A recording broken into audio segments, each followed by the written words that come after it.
Hello, guys, and welcome back to the channel for another match preview and my predicted starting 11.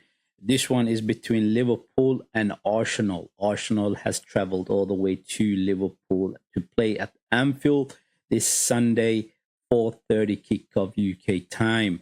Um, Liverpool are the champions. They have lifted that Premier League title, and they have pretty much nothing to play for other than to put some more points on that table so that it looks good on the eyes. On the other hand, Arsenal, well, they got everything to play for. Arsenal must play for to secure the Champions League position to play in the Champions League next season. This is very important. Currently, the table looks very tight. Liverpool are the champions.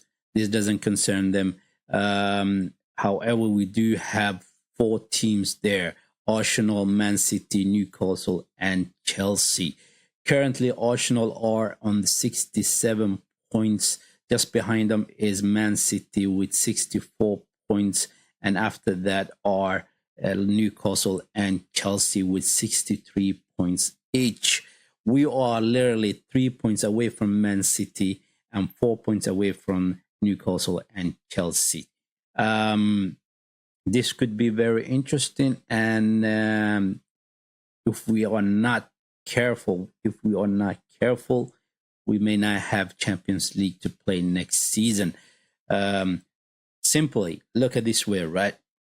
If Arsenal goes over there to Liverpool and they lose right on Sunday, and Man City, Newcastle, and Chelsea win their games, and then we have to go to play against Newcastle the following week, and that could be a very tricky one as well. And if we lose that one and they win their games, we are pretty much out from the top four table, right?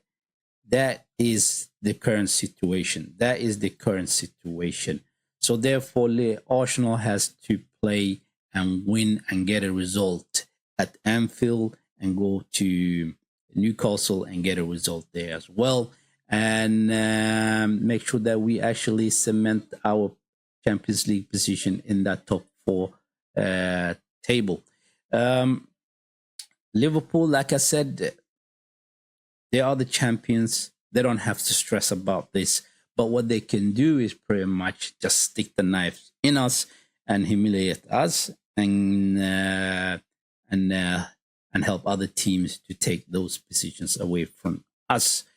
We are still hurting from the this week past Champions League game that we had against PSG, where we lost 2-1, 3-1 against in aggregate. So we need to step out of that one. We need to shake it off, and we need to play at Anfield. I know it's not an easy place to go and get a result. Our previous games at Anfield was draws and losses, so it's not an easy place to go to and get a result. But however, the boys must go over there and get a result. Really, they have to do that. Um, if they don't do that, then we could be in trouble. We could be in trouble, really. But however, Liverpool may not go as hard. They may not go full out.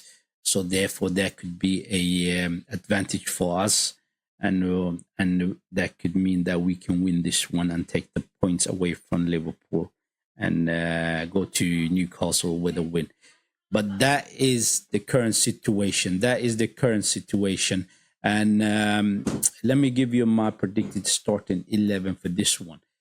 Currently, currently we do have most of our players back, except for the guys that are out for the season. We have Jorginho back. We have Calafiore back.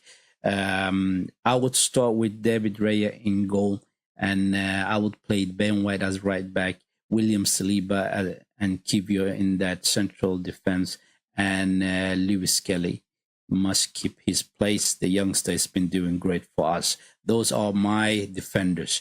And in that midfield, I would play Thomas Partey, Declan Rice, and Martin Odegaard. Nothing has changed from the PSG game in that sense, except for Ben White. And up front, it will be Bukayo Saka, Martinelli, and Mourinho. Those are my starting 11 for this game. The result, the result. I want to win. Let's just make that clear to everybody. I want a win at Anfield, but the way we are playing currently, with the 3 losses that we had across all competition in the last 3 games, this could mean that we could lose another one. I mean, we know Liverpool are good. They really are good. They are dangerous on the ball. So I want to win, but I think it will be a draw again at Anfield. I think it's going to be 1-1 draw at Anfield. That's what I think is going to happen. However, we do have other good news, and I've been listening to the content creators on YouTube, and I have heard that we do have an agreement in place with Zubimendi, the midfielder that we've been going after for the past 2 seasons, and our new sporting director may have got a agreement in place. This was reported by Fabrizio Romano, and I heard from other content creators that this is, as he usually says, here we go. When he does that, it pretty much means, yes, the deal is pretty much done. And it cannot be going ahead yet. We just have to wait until the summer transfer, and that kicks in then. That is a good news. That is the good news. We're starting off, and we are targeting those main targets for the summer transfer, and we need to get in those players that we need.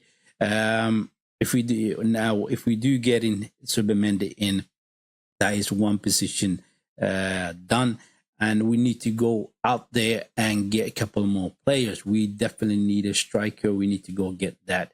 We need wingers. We need to go get that. And we also need a number 8 and a number 10. Definitely a playmaker, just in case Martin Odegaard has another stinking season, the season that's coming. That is the transfer window that I'm looking forward to this summer coming. And hopefully we will go out there and get those players that we need. That is my preview, guys. Thank you for tuning in and watching the content. For you guys who hasn't subscribed to the channel, subscribe to the channel, smash that like for the video. And if you are new to the channel, well, support the community, support the channel, subscribe to the channel, and smash that like for the video. Much appreciated. Thank you very much. I'll catch you guys on the next one. Bye-bye.